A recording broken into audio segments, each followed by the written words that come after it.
That's probably one of my biggest fears is to go into a call and forget that I have on like a beleive or something like that. But of course, I got a lot of hair, but you know, just envisioning myself like, hey everybody, and I got the little rat, you know. Everybody looking at you. What's going on? Why everybody looking like that? I look like going to the office. Anyway, welcome to another episode of Above Average Black Men. You got yours truly, Chris Public Senior, Chris Jr. Where again, as always, we're here to empower, inspire, and uplift the community. Excited for our episode tonight. My brother's not here, so I got to make sure that I drop his line. Make sure you like, follow, subscribe. Please begin to interact with us. You know, we began to get some of that within some of our shows live, and it's always been fun to kind of communicate with people back and forth live during the show. And, you know, we want to maintain that. But after the show ends, you know, send us some comments, send us a message, send us a note, send us a suggestion of who you want to see on the show, maybe something that you want to hear us talk about. So tonight, I think we have a great topic. I shared that idea or thought with a few people, and a lot of people agree. It's a great question. Great question. Like, they agree, but the question is... No, they agree that it's a great question, but like, do you believe in happily ever after? Yeah, I talked to a lot of people too, man. So I'm anxious to get into Disney. This. But I got to ask you first, because I knew your answer is going to be interesting. Why does always everybody assume that my answer is going to be interesting? Because I know you. I just know it's going to be interesting. What's funny is like, you know, I actually brought this up to my girlfriend. She very much wanted to know too. Like, oh, what is your answer? What is your response? You know, I personally, I do believe in that. But I think it looks different for people when you talk about it. You know, it's like when people say happily ever after, they think of like this fairy tale idea of like the rest of your life is going to be smooth sailing with your partner, and you're just going to have these great, amazing times. You just kind of like riding off or sailing off into the sunset. When I hear happily ever after, I mean, I think like just successfully kind of navigating life together, and that's through the ups and downs as well. I think even probably getting to a point where you are kind of older in life and maybe you have a little less problems. You may still have occasionally some, but just making it to the other side of that with somebody and building something, to me, that's happily ever after. So I do believe in it. It exists. Do I believe that it's obtainable for everybody? That's a different question. I believe that it is, but I just think because so many people have a different idea of what happily ever after is, that, you know, it's very hard or obtainable for people. It's like fantasized and like fairy tales now. That's what people live in. Like, they just think that it's supposed to be all glitz and glam, like no challenging times. People ready to run immediately once they start to begin to have some problems. So again, I believe in it, but I don't think it looks the same as everybody else. What do you think? I think other people have a different definition of it. So, you know. I'm sorry, I'm watching Phil to another homer. It's like, this is crazy. Anyway, but I do believe it. I believe in it, and it's interesting because I asked this question to quite a few people today. Mm-hmm. So it is quite interesting, man. The different answers that I got, you know, it's interesting for different, you know, just different perspectives. But one thing I say, I know it's possible. I do agree with you when you say it's different for everybody, because it is. Because our level of success, the things we want, all is different. But I think is obtainable, and there's no but in it. There's no but. And first, I'm gonna go over some responses I got today. I was talking to somebody, and they just got finished, and I didn't know when we started the conversation. Very nice young lady. She just finished an 8-year relationship. So she was saying how she has doubts. You know, she says she has a girlfriend who, to your point, who is married, and she thinks there's a perfect couple. And then she talks to her girlfriend and she hears these things, And I said it, the thing about perfection is you have two imperfect people, so nothing can ever be perfect. Yeah. So I think that's where you got to start at. So she was a little doubted. I was talking to a guy, and this conversation just went off the rails because we went from 50-50 to wives killing their husbands for insurance money. So I don't know how he went. So he knew we went way off the rails in that conversation. But he's divorced, and I think he's bitter. a little bitter. A little bitter. But I thought it was funny how his thing about happy ever after, because he and this is, I know you're gonna love this. He related it all to money. He said for women it's happy ever after because they get, it's about money. And I disagree with that, because I told him money only lasts but so long, because if you want companionship, that stuff does matter. But his response to that was that she'll get a boy toy on the side. So his definition of happy ever after was gone. But I was talking. How old was he? I guess he's probably in his 50s. Okay. So then I was talking to another young lady. I was talking to her about it, and she was like, no doubt about it, yes. She was like, yes. Look, you know what? She had the big ring on her finger too. She's like, yes. So even when I prodded a little bit, because I was like, well, that's just now though. That's not ever after. Ever after is long term down the road, and she firmly believes in it. Now, however, when I talked to another young lady about it, she was a skeptic. Because first she was like, well, yeah. Then she said, well, it depends on, because you're going to have issues when you get in a relationship. It's not always going to be perfect, and things are going to be wrong, And then I talked to another guy, and he was like unequivocally no. He didn't hesitate. He was like, no. I think what's funny is how you got a mixed bag of responses from people, like men and women, like some that believe in it and some that don't. Well, you know why I was a mixed response? Because the last two questions that we asked, nobody's talking about. The last show we talked about, does occupation matter? Mm-hmm. And I don't want to regress, but what I'm learning is a lot of people think that, but nobody says it. It's never verbalized. People are talking about it. No, not in the day. I mean, not in a constructive way. And not even in a. No, I'm not talking about like we talk about. Yeah. I mean, people are not talking about that in relationships. They just making decisions. Nobody's saying this is just standard. This is what I, this is what I want, but I'm just going to dump somebody or find somebody. It's not an open conversation where you meet somebody and say, hey, these are the ground rules. And if I fast forward to this, people don't think about happily ever after. It's actually funny because I was just thinking about this. That, how cheesy and corny I would feel, and like, how does that come up in a conversation? Like, yo, how do you feel about happily ever after? That kind of sounded good how I said that though. But I'm just saying, but I mean, but it's a question that I don't think people feel comfortable saying that. But that's what's wrong. But I think it's a legitimate question, because if you, like, I tell people right now, I'm living my happily ever after. I am. It's not perfect, and we say this all the time. You have two imperfect people, but we're perfect for each other. Mm. So I know happily ever after is we gotta let Cinderella go. Nobody's showing up with a glass slipper saying, so that's what I'm saying. I think that's what I was going to probably ask a question next. Is like, do you think there's people who kind of confuse the idea of happily ever after with being happy? Well, it's not even being happy. Most people don't, when you dig deeper, don't even understand what makes them happy. Mm-hmm. That's the problem. Because I asked everybody the same question, well, what makes you happy? And it's just long pause.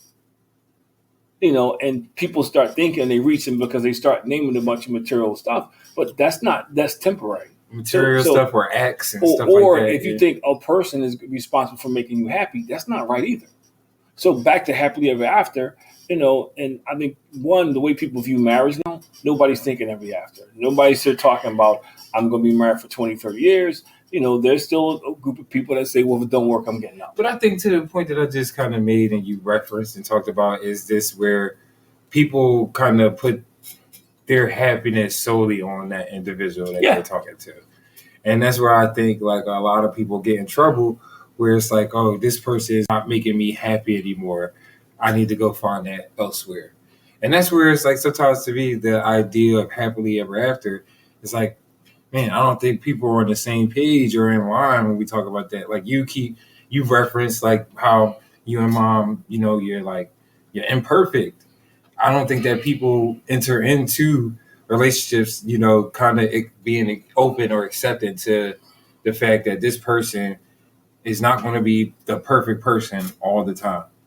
But the person is living a fantasy life. That's where we live today. But I'm glad you said that. But because maybe that's let me tell you every show. That's what I've been trying to get you to realize, that we live in fantasy. But that's not a reality, because if you are, first of all, any living organism, that does not change eventually dies.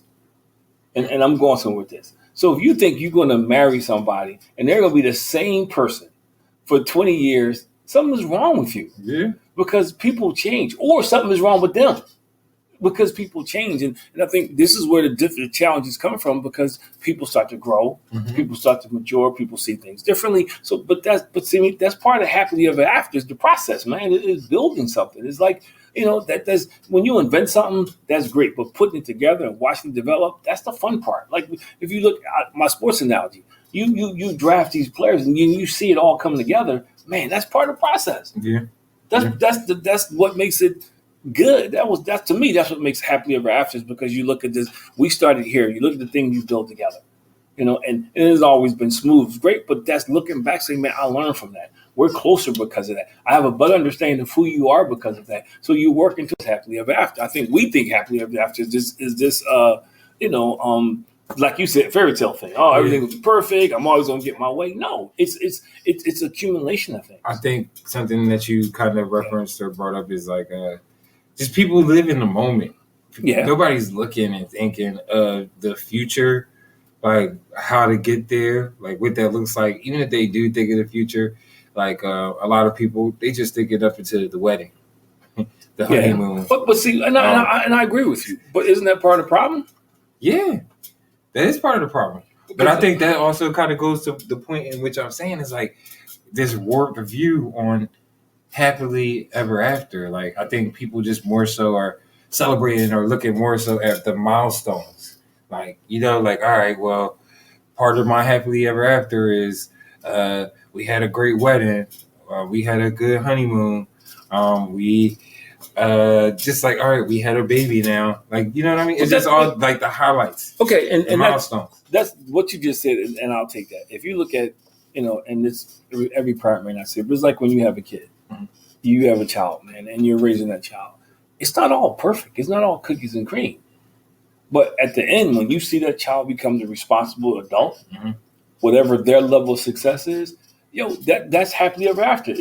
But part of the process is watching the child go through it to grow and develop and blossom, becoming who it is. That's happily ever after. Yeah. And to me, you look. It's like if you plant a tree, you're not going to come out tomorrow morning and the tree's going to be full grown. It's a process that goes through it. Like roses, you prune a rose bush. You can't just let it grow because it won't blossom. You got to prune it. So I think I agree with you. People do think it's this whimsical thing, but it's not. It's a process. And happily ever after, even in the fairy tales, they went through something. Cinderella had to go through something to get to happily ever after. Sleeping Beauty had to go through something to get to. And I know we're not talking fairy tales, but they had to do probably stuff. One of my questions or a point that I was going to make next is like, where do you think this like kind of fantasy, whimsical idea of like relationships being kind of easy or seamless just come from? Let me tell you, that's a whole show. But I think because I do. I think it comes from four things. I think one, and I hate that we do this on the show, social media. I think social media has created this unreal sense of reality that people have adapted as an escape mechanism that somehow become real. Yeah.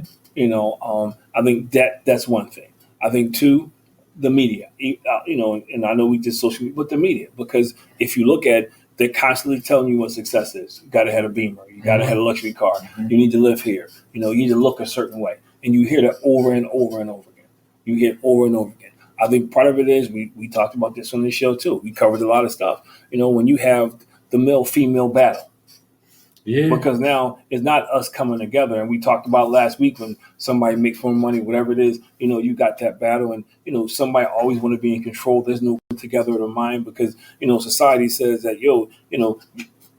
we equal and all this stuff and everything. And not that, and I'm not saying no one is greater than one less, but somebody has to lead all the time. Yeah. It can't be a tie. Somebody has to lead. And then I think the fourth thing I think that's really amazing is the fact that, is, we talked about this too, is people settle for mediocrity. People are no longer saying, a lot of people they're not striving for greatness. They're not striving for excellence. They're not trying to maximize their potential. I just want just enough. Mm.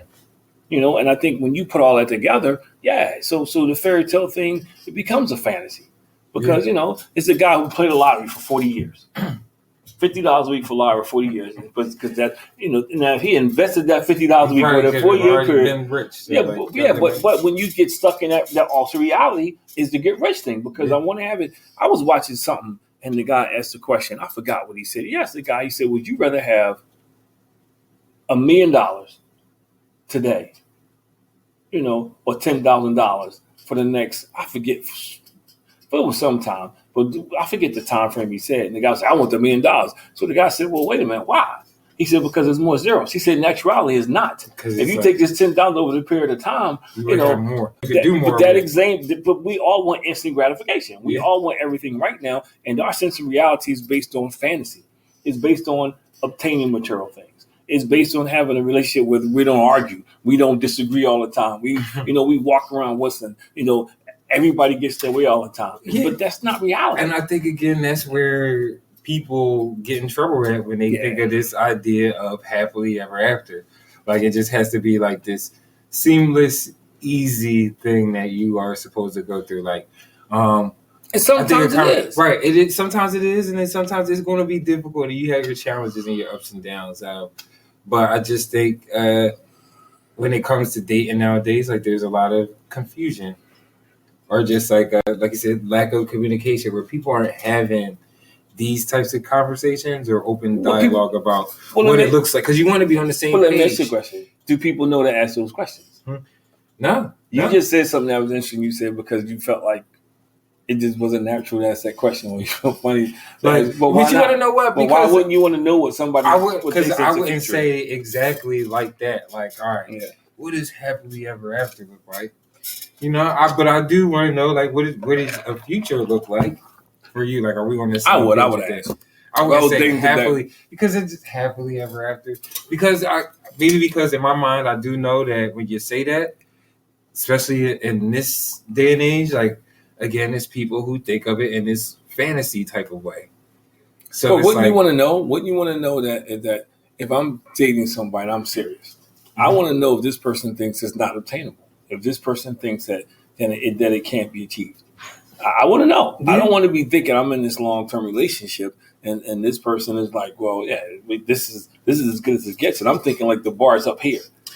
I mean, I understand that. Nobody's saying that this is that. I don't know. I don't think I'm saying that per se. No, but I'm saying I'm just that's my point about why I would ask the question because I need to make sure we're on the same page. Yeah. Yeah.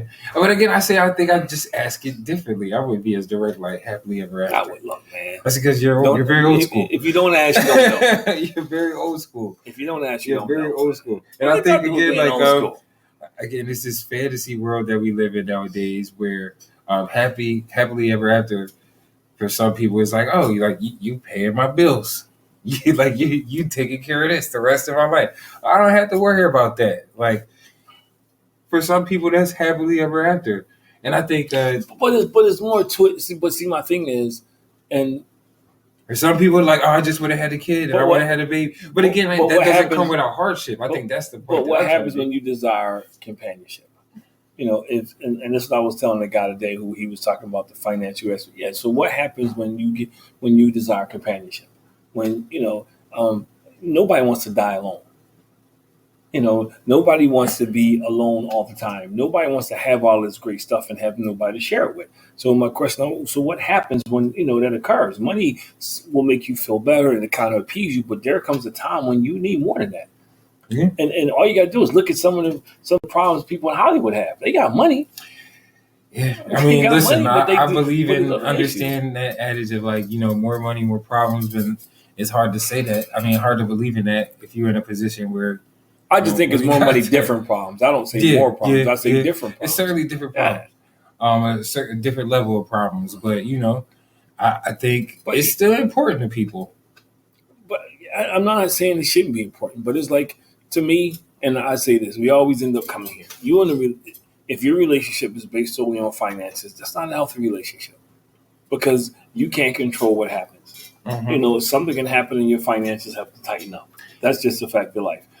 So if that's the basis of your relationship, what happens to your relationship when it's just going to deteriorate? I think like it's funny because we talk about this quite often. Like we almost kind of talk around it, like back past it, back and forth. Because I think it's just in this sense, maybe it's like a difference in generationally, like how things are going at this moment in time. Like that's like very generation. Yeah, it is. Like yo, even when you're saying this, I'm like, man, thinking of like why did people get married back then? Like, you know, the idea for real, no. And it's very different today because like I said before, like people doing it for all different types of reasons that I don't think were the same when you were growing up. Well, when our grandparents I'm not up. saying no. And I think that's why I think it's because not on my time, but before my time, there were arranged marriages. They were arranged marriages. There were marriages where people said, "Okay, you're going to marry so and so." I'm sure people for centuries have gotten married for financial gain or to improve a situation in their life. So it's not new. Yeah. I just think it's more accessible. We can see more now because I keep blaming it, but because of social media and because of things. Sound like me? No, but it is. It's out there. Before, if I did something in my neighborhood, nobody would know. But now everybody's filming it. Yeah. And before, and they posting stuff, and they posting stuff. But how much? I would never post anything private, but then they post something private behind his statement. So I think there's a lot to do with it. But I think if it's like dreaming, man. Like I couldn't see anybody going into a relationship not thinking, a serious relationship, saying I'm going to spend the rest of my life with somebody without believing they could be happily ever after. I just don't get that. I don't understand. And that's just me. I'm not saying it's wrong. I'm saying for me, I got to have all or nothing, man. If I was single, I could not be in a situation with somebody that told me they didn't believe in happily ever after. And you know what? I'm wasting my time. And I think where the place where it probably starts is like asking, like, what does that even mean to you? Or like, what does that look like? Man, I got somebody to spend the rest of my life with, man, that has my back. And what has my back mean? Not always agree with me because they're going to hold me accountable.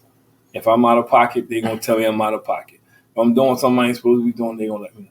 But they got my back. Yeah. And even when they do it, it's going to be in a constructive way. Happily ever after is somebody, man, that we sharing dreams and goals. Even the dreams and goals that I have, they may not feel like that specifically for them, but they recognize it's for the greater good. Mm-hmm. They recognize and they support me in my dreams and goals. That's happily ever after me, man. Yeah, money. I want to be able to do stuff, do some like travel, do some things. But that's only a part of it. Yeah.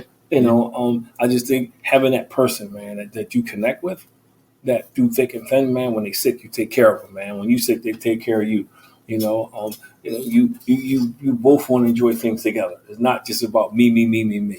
So to me, that's happily ever after. Now I know some people think it's about material things, and because I believe in that too, though. That happily ever after is like being with somebody that you can kind of withstand the ups and downs of life, and kind of having and knowing that understanding that there's going to be some challenging days and some challenging times, but like you guys are each other's support system. Because that's life. Because people change, and I got somebody put here. They said women have to answer the question of companionship, not men. And so I disagree with that. Men want companionship.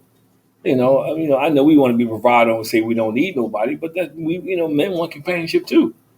I think it's funny because we we really all do. It may look different for everybody. Like we're tribal creatures by nature. Like, you know what I mean? So, but that's a good point. The looking different is the part I think people don't understand. The looking different is because somebody's companionship could be just have somebody to date. Mm-hmm.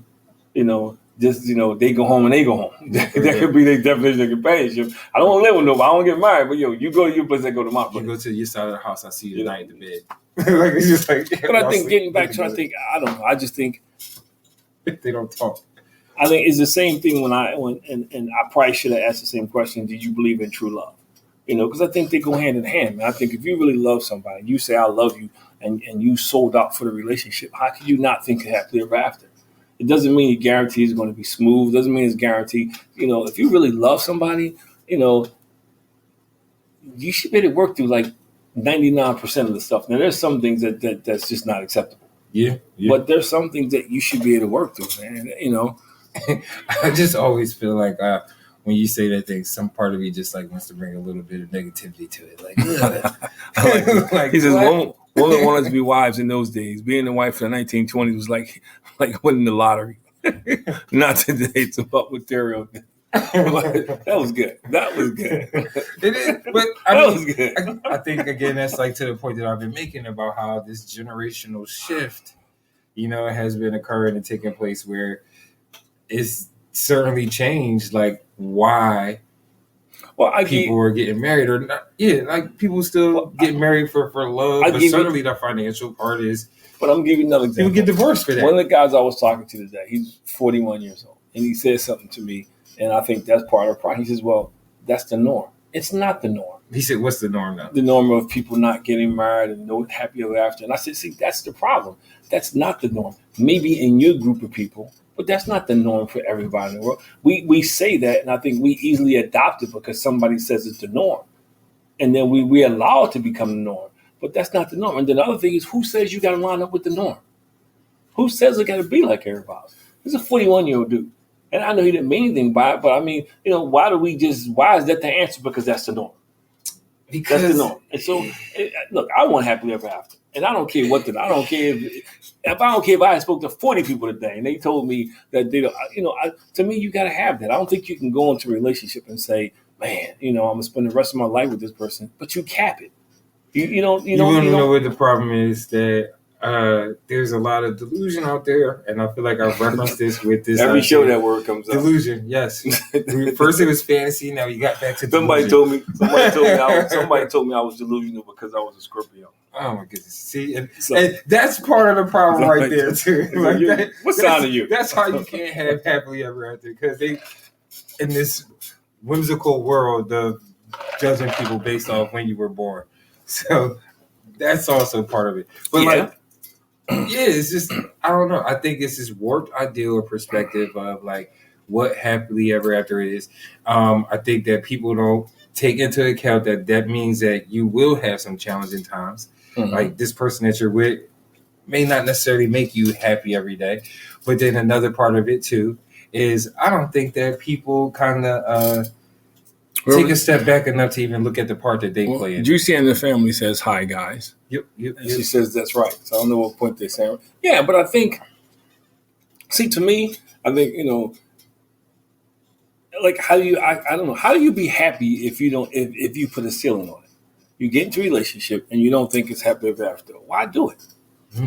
Why get into a relationship and you don't think it's going to maximize that relationship? I don't get that. Yeah, and I think a good question that came up in our chat here is like just define love. That's something that you mentioned on the show before, where people probably enter into relationships and have different definitions on what love actually is. Like I'm thinking it's this one thing here, and this other person that's thinking this. So I think it's important that even like for us, maybe tonight, define that. Well, I think, and he made an excellent point. That we've probably been to more funerals than weddings this year. Mm-hmm. I think that's he's right, but I think it's misleading. They're right. I think it's misleading because with COVID and everything going on, funerals are kind of ramping up. But fewer people are getting married. But see, I think, and I said this before, love is different for everybody. However, if you're going to be in a successful relationship, there needs to be some commonality in how you define love. And I say it because when I sit down and counsel a couple, that's one of the first questions I ask. One of the first questions I ask is, what's your definition of love? And over 80% of the time, couples write down two different things. And that's part of the problem. Because if I'm saying I'm in it for love to death do us part, and you saying you're in it to something money go wrong, it's tough, especially when money go wrong. But I think for me, love is two people committing to each other. Two people saying, you know what, we're going to work this out. No matter what issues it is, we're going to sit down, we're going to talk it out because us, the two of us together is more important than whatever may be coming between us. Mm-hmm. I think love is saying that, you know what, I'm not okay with crazy stuff you do, but I can accept you and your flaws. Now, I'm not talking about cheating and robbing and killing murder, but your flaws, like maybe you don't put the toilet seat down. I don't know. Maybe you snore. I'm saying your flaws of maybe you can be sarcastic sometimes. Little things like that. I'm not saying abuse because abuse should never be tolerated. I want to make that abundantly clear. But I think that's love. Love is saying, we're going to work this thing out. Love is saying that, there's going to be times, man, when we're not going to look at each other and see stars and fireworks and all that great stuff. But you know what? We're going to keep working at it. Yeah. And I feel like we had somebody just chime in, Gary, here, that love is more than a feeling. It's a commitment. I think that's in line with everything that you're saying right here. And again, where some of the confusion comes from, kind of when people are out here dating or courting or getting together, is that misunderstanding on actually what is love. Because he said it's more than a feeling, and it's also a decision. Love is also a decision. Love is a decision to say, you know what, I'm going to make this work. Love is a decision, and this is the part I think where people get in trouble, and I would love feedback. When you love somebody, that means you put them first. I'm not talking about as far as living or dying, but you know what? I'm going to look at this from their perspective. It's not always how I see things. Not always how, let me look from the other perspective. When you love somebody, it's like the Bible says. You love folks like you treat people like you want to be treated. You love your neighbors, you love yourself. If you're in a relationship with somebody, you should not treat them any different than you want them to treat you. I think that's like a rule of thumb. Yeah. When you're in love with somebody, man, so rude and dogging them out and all that stuff, that shouldn't be happening. Being disrespectful and not talking to them or not, if you don't want it done to you, that should not be a part of the relationship. I think love should generate respect. Doesn't mean we agree on everything, but even our disagreements, there should be a level of respect. Mm-hmm. And like, again, I believe that. I've been fortunate enough where I've had that as an example in my life, but some people aren't fortunate enough to kind of see that. They have a warped idea and perspective on what actually love is. And I think we probably see that a lot more now today, probably than we have previously. Man, because when you're dating, it's like, and that's a big part of again, the idea of happy ever after. Like, I think, but when you're dating somebody, it's like a job interview. It should be. You need to ask questions, man. Some people ain't got jobs, but you shouldn't be sitting Never there. had a job. But you can't be sitting there like you just assuming. You should. What is your? And I say this to you all the time. You love me. What's your definition of love? I need to know, because I need to know, what does that mean? Because you can love popcorn, you can love your car, you can love your sneakers, you can love a lot of stuff, man. But what does that mean? What does that look like? You need to ask that question. And I told you, number 2 question, where do you see yourself in 5 years? Professionally and personally. You need to ask that question. It's funny, like when you were talking about like what's your idea of love, I thought immediately about the love languages. Next, you're gonna tell me somebody's from Mars and somebody's from Jupiter. Yeah, like that. But that, that's kind of the stuff that's out there. But that's because, like you said, nobody talks about that. Why not? If you're going to be serious with somebody, you need to ask those questions. There's so many people where their love language is gifts. Like, you wouldn't understand. Yeah, but some people, they love language like they text. It's not coherent in the number of conversation. So you need to understand that. I mean, you can text LOL, but you're not going to say LOL when you're talking to somebody. You can say shaking my head, but you ain't going to say SMA. I mean, so I get it, but I think, and again, it goes back to you need to ask questions when you're dating somebody, man. And happily ever after should be one of the questions that you ask. You can go ahead. So we got another kind of comment in here. Most mothers have underdeveloped their sons. Their sons are all ill-equipped to be in relationships because they are treated like babies well into their 20s. Oh, this must be a female. Oh, you want to know what's crazy? I mean, because I agree with that. I'm not disagreeing with her, but women are more apt to have that discussion than men. Most men are not going to say that about themselves. Are you sure? This is unique. I think I do agree with her. More men are apt to say that about other men. They won't say that about themselves. Let me tell you, man. I think that. Hopefully, nobody that watches. I'm about to say this. Hopefully, they're not watching this show. Let me tell you. I was having a conversation with somebody today about that. That there's this is a group of men who are man who understands. I like that. It's this group of men who I've never seen men like this before in my life. They're like cuddle, super sensitive, don't want to take responsibility for anything, and I'm like, I don't understand. How did you get this far in life? And then this gentleman right here just pointed out. But this goes back to what I said. If you were raised like that, at what point did you make a conscious decision that I need to change? Because it's not always somebody else. At some point, you got to realize I'm the common denominator. And if I'm the one that's blocking me from being happy ever after, I got to look at that. You know, what choices I'm making, what decisions I'm making, because I don't, and again, I hate to sound like a broken record. I don't want to be with somebody that's not saying they won't live happily ever after. I'm not. Look, if I want that, I rent a car. What? Just like renting a car. I can take the car back when I'm done with it. You know, it ain't no long-term relationship. That's a good way to. It ain't no long-term relationship. I'm gonna rent the car, drive this car, and you know what? When I'm tired of it, I'm gonna take it back. I'm gonna take it back. You know, I'm gonna have fun. I'm gonna have a ball, but when I'm done, I'm gonna take it back. There's no long-term commitment to a rental car, man. And you don't even treat the rental car the same. You hit potholes. You go through all kind of stuff. So I think, you know, but that's what's wrong, man. You know, I think we all need a good love story. And I know I'm gonna sound mushy. We do. We all need a good love story, man. We all should be able to have that, man. We all should be able to say, like, man, you know what? And some of it is not going to turn out okay. Because you know why? It takes two people to have to be in a successful love story. Yes. However, you can't close yourself down and just, I'm going to shut myself off because then you never experience. So even if you do find somebody who believes in it, you got the fence up, you got the wall up. You blocking them out, man. You blocking it. That is kind of, I think, sums up how dating is today. It's like a lot of people that have their guards up. And I think that's why, again, when you kind of ask this question of happily ever after, it's easy for you to say you've been married for 30 plus years. Congratulations to you. It ain't easy. Oh, who said it was easy? Somebody else said that to me today. No, it's not easy, that's man. A tremendous feat. It takes work. It takes sacrifice. It takes commitment. Yeah. You know, it takes a lot of stuff to make. And you know what? It takes being humble. Some people barely make it 30 years by themselves. You know what? Somebody said this to me, and they said, well, man, you know, what's the secret? What's the secret? And then they laughed when I told them. I said, you know what? And I said this to the guys on Monday night. I said, let me tell you something, man. The key to being not just successful marriage, successful relation, and any successful relationship is one, learning when to respond. Two, learning how you respond. Three, learning if you even need to respond. Because some things you gotta say, you know what?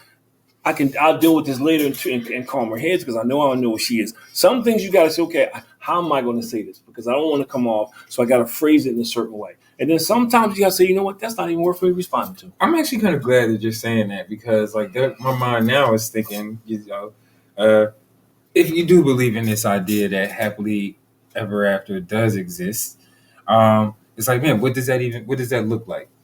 You know, like, how can you paint that picture for somebody who may be thinking like, oh no, impossible. It's not impossible, but it's first of all, let me start here. It takes two people. I'll make it abundantly clear, man. There is no happily ever after. It was just one person. I think I love what the gentleman right here said because you know being able to take a look at yourself and see, am I contributing to what's wrong, you know, or am I trying to make what's wrong better? You know, I think that's a way. But for me, you know, happily ever after is like I said before, man, is understanding is a process. Understanding that the road is not always going to be smooth. It's not always going to be perfect. You know what? But when it is, what a ride. Mm-hmm. Is understanding that we are going to have some trials and tribulations because people grow. You know, I'm not the same dude I was when I got married. You know, I was immature when I got married. You know, I was just having a good time when I got married. You know, then as you mature, you get older. You know, I wanted to be an entrepreneur. I wanted to do things. You know, early on, I just wanted to get money. I just was chasing money. As you get older, you feel like it's not just about chasing money. Did you step into it knowing like, hey, I'm going to change and grow. She's going to change and grow, and I'm going to be accepted? No, because nobody told me that. That's why I had these conversations. That's why I had these conversations with you and Devin and Nicole because I nobody ever told me that. I sit down with grown people who never knew that because nobody ever explained to them that when you get into a relationship, the same people you are year one, you're not going to be year 5 because you're growing. Somebody's growing. Mm-hmm. Yeah. Somebody may say, I want to go back to school. Somebody may say, you know what, hey, I'm serious about church now. Mm-hmm. And you know what though? I mean, there's so many things that people change. However, happily ever after means you're working through that process. Yeah, and I feel like I'm very grateful that we've had that conversation, and I can have that understanding and know like, hey, I'm going to change, you're going to change, and we're going to like both be able to change and grow together. But when I think of like this idea again of happily ever after, I don't think You people just ain't sold. I'm not. I can hear it in your voice. I can hear how you saying it. You like, come on, man. I can tell. I can tell the way you saying it. It like hurts me to say it every time. I'm like, man, happily ever after. No, because you want to know why? Because listen. I give you the perfect example. It's like when I was playing sports. I didn't think anybody could beat me. Every time I walked on the floor, it was basketball. Nobody could beat me. Baseball, nobody's going to get me out. Football, nobody can stop me. But the reality of it all, it wasn't true. Mm-hmm.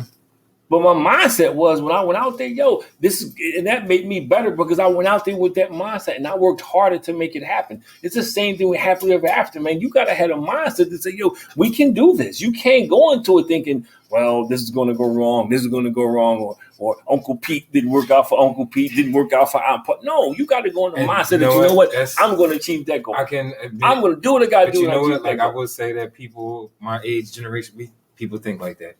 People really do think like that. They look at, even if they see somebody in their family that was married for a long time, they see them struggling now. They're like, oh my goodness, if they can't get it together, like what is that? What about me? Like there's no hope for me or everybody else. Gary, we on the same page here, bro. But why do you compare yourself to some?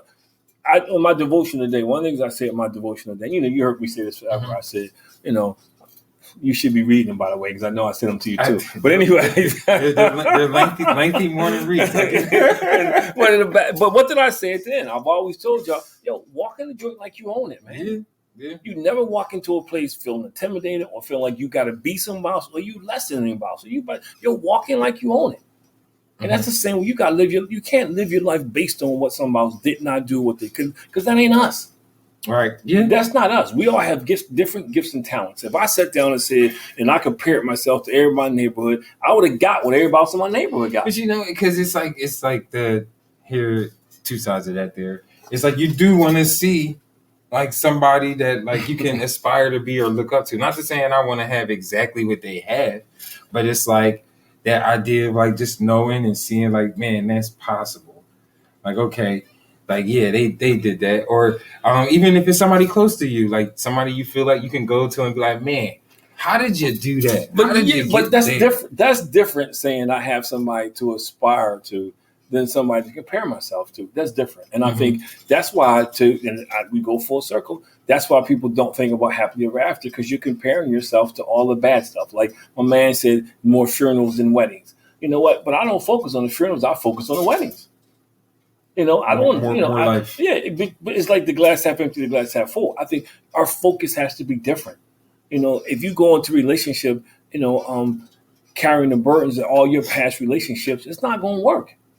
And if you go into a relationship thinking because 4 people hurt me before is inevitable, it's not going to work because you're so busy waiting for a good friend of mine said, waiting for the other shoe to drop. That you just anticipating it. It's a lot of hurt people out here.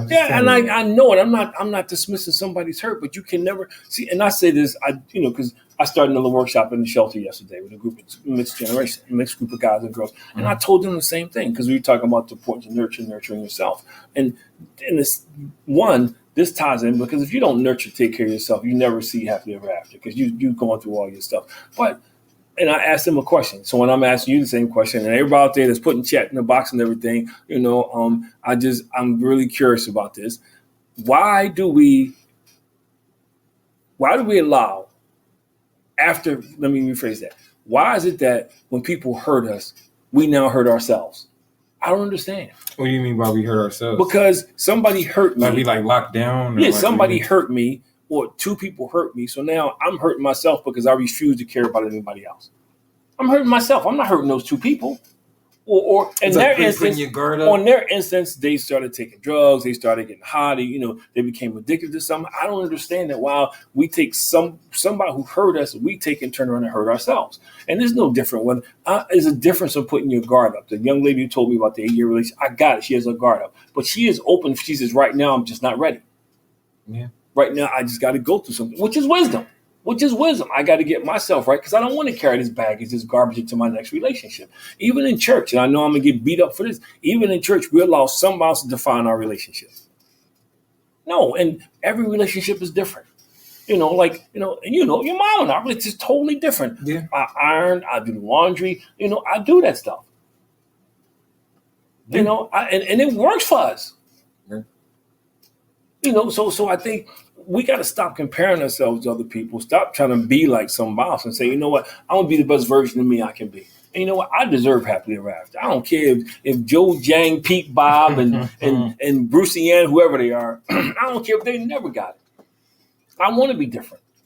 I mean, I don't want people to think that I don't believe that it doesn't exist. Yeah, you keep saying I just have a lot of button. I just have questions around like you have doubts. You have questions. You have doubts. I have questions surrounding about like what that actually looks like or the meaning of that, and that I think there certainly is kind of within my generation. This guy's on the road tonight. Within my generation now, and like younger generations, like him and Gary are both on the road tonight. Everybody's thinking about those things. Like, and you know what? You gotta read that because that's what he's talking about. So let men know that they have to be introspective to put away childish things.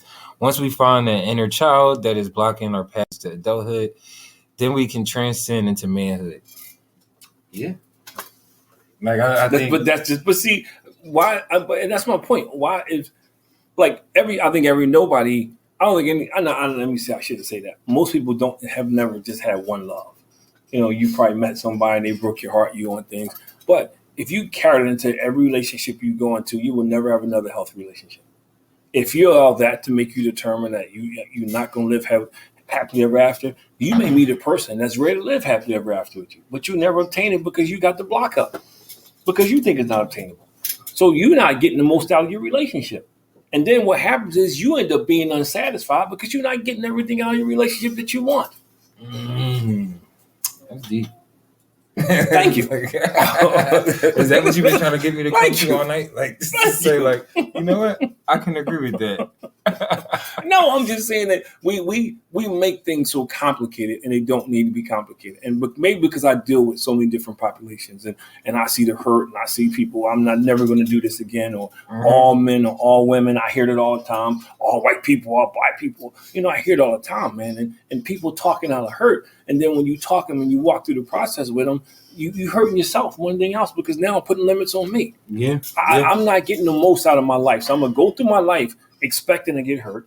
I'm going to go through my life not ever aiming to have the best possible relationship I can have with whoever God puts in my place, because I'm worried about something that somebody else did who now they living their best life. They having a ball and they holding you hostage. Yeah. I feel like one thing that I kind of is like resonating with me just in this whole conversation is what's important, this idea of what love is, kind of. And that I think he rolling tonight, man. Most people do think that it's purely like emotion or a feeling that you have, and that's why some people easily fall in and out of love, and you see relationships falling apart. I think a big part of people kind of staying together, and what is part of this idea of happily ever after, is kind of having patience and some type of vision, and like beyond or past like these moments that we had, and having grace. And but I think one of the problems that I see when I talk to people is we think negotiating or compromise is a bad thing. Mm-hmm. Because people, the idea of winning and losing. Yeah, we think that makes us weak. Mm-hmm. Instead of thinking in the terms of what's best for my relationship. Yeah. How can I make this relationship? How can I maximize my relationship? How can we do this so this is mutually beneficial to both of us? And sometimes it means I got to be small. Sometimes it means that, like me, I'm a creature of habit. I want to come home. I want to have my dinner. I figure, look, I do everything else. I want to have dinner at a certain time. Well, last couple of weeks, your mom been working. I haven't getting dinner at a certain time. You know what? I got to get my own dinner. Mm-hmm. I got to get my own dinner, man. I got to manage that. And at first it was a little frustrating, but you know what? She got to do her thing. Then she got sick. So, so you learn that's how you get to happily ever after. You have to adjust. And sometimes in your adjustment, it's not about you. Sometimes in your adjustment, you got to be small. And I don't mean small like in insignificant. I mean small like say, you know what? I got to put somebody's needs before mine. Yeah. I got to say, you know what? I understand this. At least I got to try to see it from the other point of view. And we talk about this all the time, especially when you get people in a relationship, because you're bringing history from two families together. And this goes back to what I said before. This is why you better be asking questions. You need to know, because it's like my favorite analogy. I got a Volkswagen. She got 20 suitcases. I got 20 suitcases. All 28 fit in that Volkswagen. So we got to start throwing stuff out. Now we open up suitcases. We have no idea what's in the suitcase. Yeah. I think, again, happily ever after. He just kind of made a good point here. Happily ever after and love are words or phrases that women use to define what they don't have the logic to explain. I probably wouldn't say that. But this goes back. But this goes back to what I said before, and I've done this with different groups of people. I've done it with young people. I've done it with not so young people, and I'll ask two questions. Or 3 questions. We do the love question, depending on the group I'm doing. But if I'm working with teachers or other people, sometimes I'll say, "Who wants to be successful?" And everybody raise their hand. Okay, define success. And all hands up and out flying. So now people just start throwing stuff out that they think it makes you happy, or I want to buy a car. All material things. That doesn't define success, because there's a lot of successful people who are not rich, or don't buy. There's a lot of rich people who don't buy all that stuff. And then I'll ask them, well, who wants to be happy? Yeah, I want to be happy. What makes you happy? And to his point, most people can't explain that. They can't even define what happiness to them looks like. They give you some Hallmark bullcrap or somebody else is going to make you happy. No, because that person is going to disappoint you one time or another. Nobody is going to go entire life. But so to his point, there's a lot of people, a lot of women, you ask them, like when we got the question about the job. Remember we asked about the occupation? Mm-hmm. Man, that was some women who were like totally confused by that. Because they want, what they wanted to say versus what it sounded like when it really started going around their head. Yeah. Maybe I don't want that broke guy. But it wasn't even about broke. It was about like this. You telling me in this hand that you want this guy that's going to support you, that's going to nurture you and be there for you. But then you put a price tag on it. But he also got to make 6 figures. But you'll take the guy to make 6 figures that's going to dog you out. But this goes back to what I'm saying is that's why you got to really, before you get into a relationship, happily ever after, you need to find those things. What's going to make me happy? What this relationship is what am I expecting from my partner? I mean, 39 years, I know what to expect from your mom for the most part. We still growing and changing, but I do. I mean, maybe those are, I think, the good questions to ask. I told you I got my top 10 questions. Dive into. I got my top 10 questions. I should sell them. What are those questions? We just went through some of them. I'm just saying, like, not for me, just in a general sense, like for. But we don't ask those questions. That's why we never get to happily ever after. Because now I done spent $60,000 on a wedding. I spent all this money on the honeymoon, and now I'm finding out 3 months into the marriage, man, that this person don't even know how to be happy. This person's just miserable. This person complaining about everything because we don't ask those questions. And I think that's why so many people don't understand about happily ever after, because they're not laying the seeds to get there. It's like, when I first started playing basketball, I didn't start playing basketball until I was like 14, 15. Everybody was playing because I was playing baseball and football. Mm-hmm. So I had to work hard. So I was shooting the extra jump shots, man. I'm doing the extra drills, man. I'm working extra hard, to kind of get my game together. Because I wanted to be at a certain level. It's the same thing in your relationship, man. You cannot, if you don't have goals or expectations, what are you working for? You ain't working for anything. Right. And if you ain't working for anything, you don't get better. And the relationship is no different than the skill or craft that you're trying to hone. This is all everybody been talking about Jalen Hurts. It's so funny because how different, That's how you know we're from Philadelphia. We always come back to something. Well, because I think it's important, because I listen to what people around the country are saying about him now, and the whole narrative has changed, especially when it comes to a black quarterback. Yeah, because it went from a guy who can't read defenses, who don't know, to a guy who understands defenses. 3-level threat.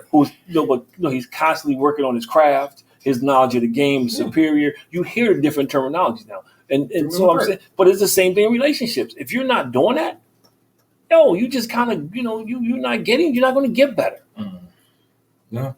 And I think that's probably a part that's missed too, is like the idea of, we said this tonight, how we change, we grow. And like, I think you got to be accepting of that, of your partner, and like understanding that of yourself too, that things are going to change. And it's going to take time. Like, people got to be willing to kind of give each other some grace in relationships. I do think, again, happily ever after is obtainable, but I do also see. Well, at least we made it there. At least I see a different tone in your voice. What I do say or see, like just in again with how I wish Devin was here for this. Things look in society at the moment. It's just like a lot of confusion out there. I don't see it happening for a good amount of people. But you can't. I think. But see, that's the problem. Not saying that it won't happen for myself. No, but what I'm saying is when you start looking at society, this goes back to the conversation. I'm good with that. I'm not saying you.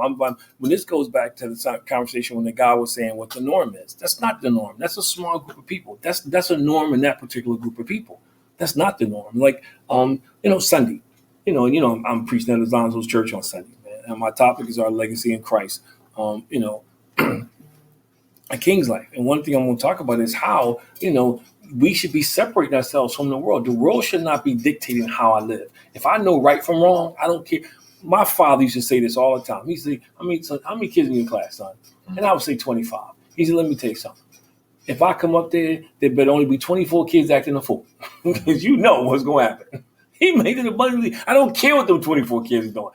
I couldn't come home and tell my dad, I got in trouble because this is what the rest of the class was doing. That wasn't allowed. Right. Yeah. So I learned at a young age that I can't be comparing myself to other people. I can't be out there saying, hey, I did this because of that. And I think that's the problem because people don't do that. I understand that. But, I also say, hey, look at these looters. People are just doing things because they following other people. Yeah, and they all go to jail. And I'm looking like they got pictures. They doing facial recognition, man. They hunting these people down now. Yeah. And you know why? Because he went downtown. So but I'm just saying. But again, how many? A bunch of followers out here. We do. But I think that's because we keep looking. We comparing ourselves to other people. And I hate to be the guy to keep saying this because this is your role. But social media has done it, man. With social media has raised this non-realistic bar for people. Mm-hmm. Yeah, I know. Well, I was having a conversation with a Caucasian person today, and we were talking about Trump, and she said the same thing. She said, it's crazy because how can a guy stand there and say, I can shoot somebody in the middle of New York City? It's okay to group women. He lie all the time. Yeah, and people still turn around and say, that's my candidate. He could be my president from prison. That's people. So, that's a couple people say, people are saying he could be. So I'm saying society, I agree society has changed, but I can't look at them and say that's the norm because now it's easy. Once I start saying that and thinking that, it's easy for me to succumb to that. It's easy to become a part of that.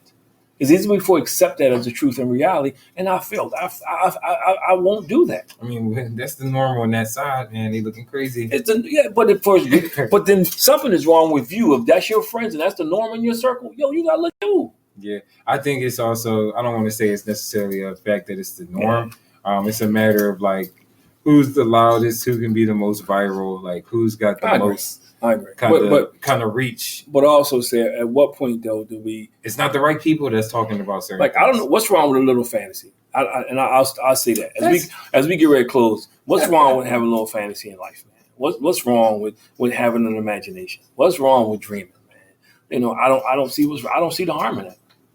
I don't see the harm in somebody saying, you know what, I want to have the best possible marriage I can have. Mm. Doesn't mean it's going to be perfect because mine is not perfect. And we have our differences and everything. But you know what? It's perfect for me. Yeah. And I don't want to ruin your what's wrong with a little fantasy moment here, but I agree. Like, I think that kind of fantasizing, like that idea of like happily ever after, I mean, it really keeps you motivated in the midst of all this chaos, And I think if you got the right person or partner to do that with, I think that makes all the difference. Like, again, if you and that individual, you on the same page, you know what I mean? Like you're assuming your responsibilities in that relationship, she or he is responding to their responsibility in that relationship. Like, and no, again, there's going to be some trials and tribulations. Y'all can grow together. But isn't that what life is about? Isn't that? I mean, I look at some of the hardships I went over. I learned, and I say this all the time. I've been on the foul line, and I hit the shots that won the game. I've been on the foul line, and I missed the shot that lost the game. I've gotten the game-winning hit. I made the final out. But what I'm saying is, they both together helped make me who I am. Yeah. It wasn't one over the other. It was both those things together that made me, because when you lose, when you miss a shot, you don't want that again.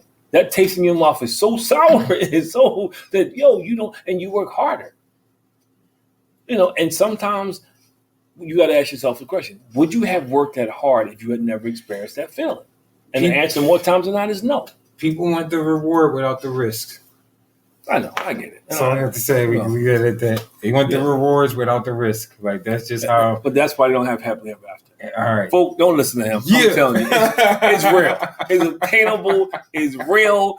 I agree with what Gary said about social media. I think social media has put us into a crisis because people just think social media is reality when it's not. Between social media and reality TV, we're in trouble.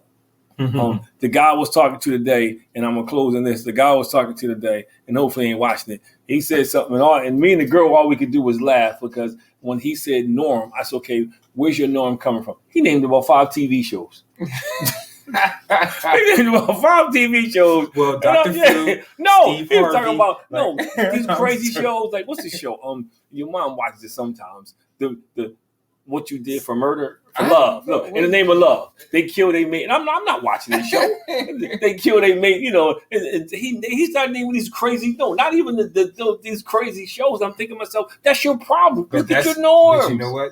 That goes to the point of us like saying that social media and media is influencing people at probably a my mother would not be proud of me. A higher rate. This will be the second show I've said this in a row. My mother, and I apologize, Mom. God rest his soul. But I have 2 words. Stupid idiot. Because if you want to sit here and look at TV shows, if you can look at TV shows and they tell you at the beginning of the TV show, these characters are not real. They tell you that. And they tell you that. People be invested. It's taken from a case. They didn't say this is the case verbatim. It's taken from a case. Yeah, but what are you investing in? That's my problem. How can you live happily ever after if you're investing in nonsense? It's nonsense. Like, there's people who out there, like, they run into... We about to be famous because all those shows will be... What are y'all No, you know what I mean? Like, they run into people that they seen on the TV show and then they treat them like that character. Like, oh my gosh, I can't believe you killed him. No, he's still here. That was... That was just a scene. Oh, yeah. So it's like people are wild like that. Well, I was about to say we had a great show today. I feel like this I wish Devin was here. This would have been discussion. a great discussion. Yeah, but you know what? We got to get more. I still want to do it. And I love the comments and interaction, though. But if somebody's interested, hit me up because I would love to do something, even if it's through Zoom, have like a panel discussion. Yeah. Even if it's through Zoom, man, we can be online, man. We can go through Zoom. We can get all people and just have a group discussion around something like this and have discussion live. I like it. Even like the comments that we've been getting, we greatly appreciate that tonight. Keep them coming in, guys. Thank you all for listening. We enjoyed tonight's conversation, a little spirited debate, conversation back and forth here. My dad loves when we have these, and he just is thrilled about my opinion on it. So he forgot that I'm always right. He's still holding on to that. I had to remind people that. I had to remind somebody today at work. He likes to think that. Thank you guys for tuning in to Above Average Black Men. Again, as always, we're here to empower, inspire, and uplift the community with our conversations. So continue to reach out, guys. Continue to drop comments and follow, share, subscribe. Thank you, guys. See you next week. Same time, same channel. Good night, guys.